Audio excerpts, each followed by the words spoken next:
Non cyclic light reaction या इसी को कहा जाता है जेड स्कीम लाइट रिएक्शन।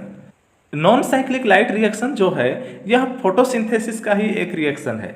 पिछले वीडियो में हमने शुरू किया था फोटोसिंथेसिस का प्रोसेस, जिसमें हमने देखा था कि फोटोसिंथेसिस जो होता है इसमें दो रिएक्शन मुख्य होते हैं, लाइट रिएक्शन और डार्क रिएक्शन। इन दोनों रिएक्शन में ही फोटोसिंथेसिस कंप्लीट होता है। लाइट रिएक्शन में दो टाइप के लाइट रिएक्शन होते हैं, साइक्लिक लाइट रिएक्शन और नॉन साइक्लिक लाइट रिएक्शन, जिसको जेट स्कीम भी बोला जाता है। और दूसरा डार्क रिएक्शन होता है जिसमें C3, C4, कैम ये सारे साइकिल चलते हैं। तो पिछले वीडियो में हमने साइक्लिक रिएक्शन के बारे में डिटेल में पढ़ा था। आज हम लोग पढ़ेंगे नॉन साइक्लिक रिएक्शन के बारे में, या जिसको बोला जाता है जेड स्कीम। तो चलिए देखते हैं नॉन साइक्लिक या जेड स्कीम क्या होता है। जैसे कि मैंने बताया था, साइक्लिक रिएक्शन जो होता है फोटोसिस्टम 1 से स्टार्ट होकर फोटोसिस्टम 1 में ही एंड होता है। मतलब फोटोसिस्टम 1 से इलेक्ट्रॉन निकला और फोटोसिस्टम 1 में वापस आ गया इलेक्ट्रॉन। तो यह एक साइक्लिक मैनर में होता है, इसलिए इसको हम लोग बोलते थे साइक्लिक रिएक्शन। पर जो नॉन साइक्लिक रिएक्शन होता है उसमें दो फोटोसिस्टम भाग लेते हैं, फोटोसिस्टम 1 और फोटोसिस्टम 2। और यह जो शुरू होता है फोटोसिस्टम 2 से शुरू होकर फोटोसिस्टम 1 से होते हुए NADP को इलेक्ट्रॉन दे दिया जाता है और बन जाता है एसिमुलेटरी पावर NADPH2। तो चलिए देखते हैं पूरा प्रोसेस को स्टेप बाय स्टेप। जब दिन का समय होता है, डायरेक्ट लाइट पड़ रहा होता है प्लांट के ऊपर, तब फोटोसिस्टम 2 में जैसे ही लाइट पड़ता है फोटोसिस्टम 2 से दो इलेक्ट्रॉन एक्साइटेड होकर बाहर निकल जाते हैं, और फोटोसिस्टम 2 से दो इलेक्ट्रॉन निकल जाते हैं, फिर से दो इलेक्ट्रॉन और निकल जाते हैं। मतलब टोटल 4 इलेक्ट्रॉन फोटोसिस्टम 2 से बाहर निकल जाते हैं। पर चारों इलेक्ट्रॉन एक साथ नहीं निकलते हैं, 2 + 2 के क्रम में निकलते हैं। 2 निकल जाते हैं बाहर, फिर उसके जस्ट पीछे 2 और निकल जाते हैं। मतलब चारों एक साथ नहीं निकलेंगे, 2-2 करके निकलते हैं। अब चारों इलेक्ट्रॉन फोटोसिस्टम 2 से बाहर निकलने के पश्चात उनको एक्सेप्ट कौन करेगा? Q, जो प्राइमरी इलेक्ट्रॉन एक्सेप्टर के जैसे काम करता है और इलेक्ट्रॉन को एक्सेप्ट करता है। और Q उतना देर इलेक्ट्रॉन को एक्सेप्ट करके रखेगा अपने पास जितनी उसकी रेडॉक्स पोटेंशियल है। रेडॉक्स पोटेंशियल मैंने बताया था, किसी भी मॉलिक्यूल का वह क्षमता जिससे कि वह एनर्जी को या इलेक्ट्रॉन को अपने पास रख सके। मतलब जितनी देर भी कोई भी मॉलिक्यूल इलेक्ट्रॉन को अपने पास रख सकता है उसको उसकी रेडॉक्स पोटेंशियल बोलते हैं। तो Q का रेडॉक्स पोटेंशियल जितना होगा उतना देर तक वह रखेगा इलेक्ट्रॉन को। उसके बाद में इलेक्ट्रॉन यहाँ से भी एक्साइटेड होकर निकल जाएंगे। जब Q से इलेक्ट्रॉन एक्साइटेड होकर निकल जाएंगे तो इलेक्ट्रॉन को ग्रहण करता है cytochrome B559। Cytochrome B559 electron को ग्रहण करता है। जब Q से इलेक्ट्रॉन साइटोक्रोम B559 के पास जाते हैं तो भी 4 इलेक्ट्रॉन एक साथ नहीं जाते हैं। पहले 2 इलेक्ट्रॉन जाएंगे, फिर 2 इलेक्ट्रॉन जाते हैं। 4 तो जाएंगे पर एक साथ नहीं जाएंगे, 2-2 करके जाते हैं हर जगह। जैसे साइटोक्रोम B559 से प्लास्टोक्यूनोन, प्लास्टोक्यूनोन से साइटोक्रोम T, साइटोक्रोम T से प्लास्टोसाइनिन, हर जगह इलेक्ट्रॉन 4 ही जाएंगे, पर 4 एक साथ नहीं जाएंगे, 2-2 करके जाएंगे, इतना याद रखना। हमने देखा इलेक्ट्रॉन को साइटोक्रोम B559 एक्सेप्ट करता है।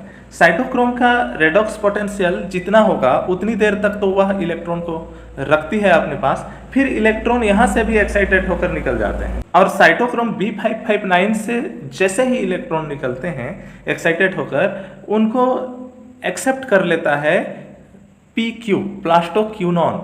प्लास्टोक्यूनोन नामक एक मॉलिक्यूल होता है जो इलेक्ट्रॉन को ग्रहण करता है। अब प्लास्टोक्यूनोन इलेक्ट्रॉन को ग्रहण कर लिया तो प्लास्टोक्यूनोन एक्साइटेड हो जाएगा और उसकी रेडॉक्स पोटेंशियल जितनी होगी उतनी देर तक तो ये रखेगा इलेक्ट्रॉन को। उसके बाद में प्लास्टोक्यूनोन से भी इलेक्ट्रॉन निकल जाते हैं एक्साइटेड होकर, और इलेक्ट्रॉन को एक्सेप्ट कर लेता है साइटोक्रोम T। तो इस प्रोसेस के दौरान जब प्लास्टोक्यूनोन से साइटोक्रोम T में इलेक्ट्रॉन जा रहे होते हैं, उस दौरान इलेक्ट्रॉन के एनर्जी का इस्तेमाल करके ADP और IP को आपस में जोड़ दिया जाता है और बना दिया जाता है ATP, जैसे साइक्लिक रिएक्शन में भी होता था। ADP मतलब एडिनोसिन डाइफॉस्फेट यानी कि 2 फॉस्फेट, और IP मतलब इनऑर्गेनिक फॉस्फेट मतलब 1 फॉस्फेट है। तो इस फॉस्फेट को इनके साथ जोड़ दिया जाएगा इलेक्ट्रॉन की एनर्जी का इस्तेमाल करके, तो 3 फॉस्फेट हो जाएंगे। क्या बन गए? ATP बन गए, एडिनोसिन ट्राइफॉस्फेट बन गए। तो जब प्लास्टोक्यूनोन से इलेक्ट्रॉन साइटोक्रोम T में जाता है तब ADP और IP को इलेक्ट्रॉन की एनर्जी का इस्तेमाल करके ATP में बदल दिया जाता है। अब इलेक्ट्रॉन साइटोक्रोम टी द्वारा ग्रहण किया गया है, तो साइटोक्रोम टी भी इलेक्ट्रॉन को उतनी ही देर रखेगा जितनी उसकी रेडॉक्स पोटेंशियल है। उसके बाद में साइटोक्रोम टी भी इलेक्ट्रॉन को छोड़ देगा, यहाँ से भी इलेक्ट्रॉन एक्साइटेड होकर निकल जाएंगे। तो इलेक्ट्रॉन को एक्सेप्ट कर लेगा प्लास्टोसाइनिन पीसी। अब पीसी इलेक्ट्रॉन को एक्सेप्ट करने के बाद में पीसी इलेक्ट्रॉन को उतनी देर रखता है जिसकी उसकी रेडॉक्स पोटेंशियल होती है। उसके बाद में पीसी से भी इलेक्ट्रॉन एक्साइटेड होकर निकल जाएंगे। तो पीसी से जब इलेक्ट्रॉन एक्साइटेड होकर निकल जाते हैं तो पीसी से इलेक्ट्रॉन वापस फोटोसिस्टम 2 में ना आकर फोटोसिस्टम 1 में चले जाते हैं। जैसे हमने देखा था साइक्लिक रिएक्शन में कि फोटोसिस्टम 1 में इलेक्ट्रॉन खाली रहता था तो प्लास्टोसाइनिन से इलेक्ट्रॉन वापस फोटोसिस्टम 1 में आ जाता था। पर यहाँ भी देखिए 4 इलेक्ट्रॉन फोटोसिस्टम 2 से निकले हैं, मतलब फोटोसिस्टम 2 में 4 इलेक्ट्रॉन का जगह खाली है, फिर भी प्लास्टोसाइनिन से इलेक्ट्रॉन वापस फोटोसिस्टम 2 में नहीं आते हैं। क्यों? क्योंकि एक्चुअल में फोटोसिस्टम 2 से जैसे ही 4 इलेक्ट्रॉन निकल जाते हैं तो इनका जो खाली जगह होता है, 4 इलेक्ट्रॉन यहाँ खाली हो जाते हैं फोटोसिस्टम 2 में, इसको भरने के लिए वापस इलेक्ट्रॉन को प्लास्टोसाइनिन से फोटोसिस्टम 2 में लाना जरूरी नहीं है। बल्कि इस प्रोसेस में क्या होता है, नॉन साइक्लिक रिएक्शन में 2 मॉलिक्यूल वाटर का लिया जाता है और दोनों मॉलिक्यूल को तोड़ दिया जाता है। इस प्रोसेस को बोला जाता है हाइड्रोलाइसिस या वाटरलाइसिस बोल देंगे।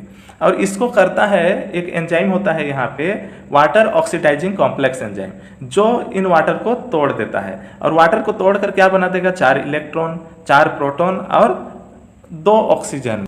तो जो यहाँ से फोटोसिस्टम 2 से 4 इलेक्ट्रॉन निकले थे और 4 इलेक्ट्रॉन निकलने पर यहाँ जो होल क्रिएट हुआ था, 4 इलेक्ट्रॉन का जगह खाली हो गया था फोटोसिस्टम 2 में, वह 4 इलेक्ट्रॉन की पूर्ति कर दिया जाता है इन इलेक्ट्रॉन से। जो वाटर को तोड़ के इलेक्ट्रॉन बनाया गया है उन इलेक्ट्रॉन से फोटोसिस्टम 2 के रिक्त स्थान की पूर्ति कर दिया जाता है। तो फोटोसिस्टम 2 के पास अभी रिक्त स्थान है ही नहीं, इसीलिए प्लास्टोसाइनिन के पास जैसे ही चारों इलेक्ट्रॉन पहुंचेंगे प्लास्टोसाइनिन से इलेक्ट्रॉन दे दिया जाता है फोटोसिस्टम 1 को, क्योंकि फोटोसिस्टम 1 में भी लाइट पड़ रही होती है। और फोटोसिस्टम 1 में लाइट पड़ रही होती है तो यहाँ से भी 2 इलेक्ट्रॉन पहले एक्साइटेड होकर निकल जाते हैं, जिनको एक्सेप्ट करता है एक्स जो होता है प्राइमरी इलेक्ट्रॉन एक्सेप्टर होता है।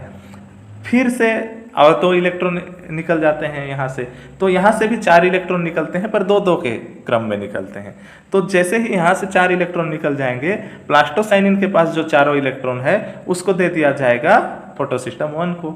और फोटोसिस्टम 1 के पास भी अभी गैप नहीं है, खाली जगह नहीं है, क्योंकि यहाँ से 4 इलेक्ट्रॉन निकले तो 4 इलेक्ट्रॉन इधर से दे दिया गया, जो किसका इलेक्ट्रॉन था, फोटोसिस्टम 2 का। फोटोसिस्टम 2 के पास जो खाली जगह बचा उसकी भरपाई कर दिया गया वाटर को तोड़ के जो इलेक्ट्रॉन बनाया गया उस इलेक्ट्रॉन से।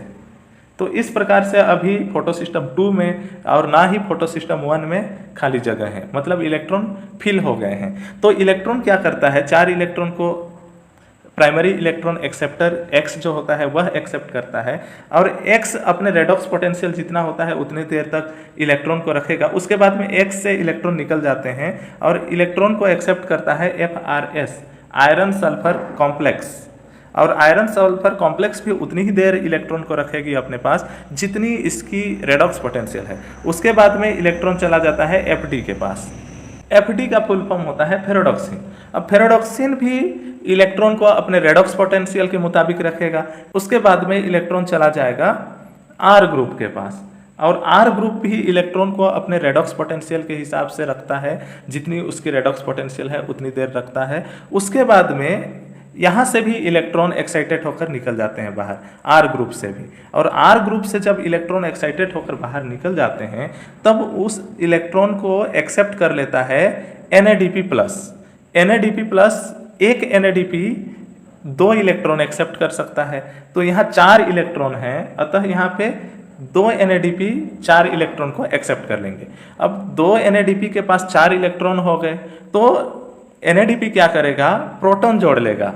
तो प्रोटॉन कहाँ से लाएगा NADP, यहाँ पे देखो इलेक्ट्रॉन वाटर को तोड़ने पर जो इलेक्ट्रॉन बने थे उन इलेक्ट्रॉन का इस्तेमाल तो यहाँ गैप फिलिंग के लिए कर दिया गया, पर 4 प्रोटॉन भी बने थे।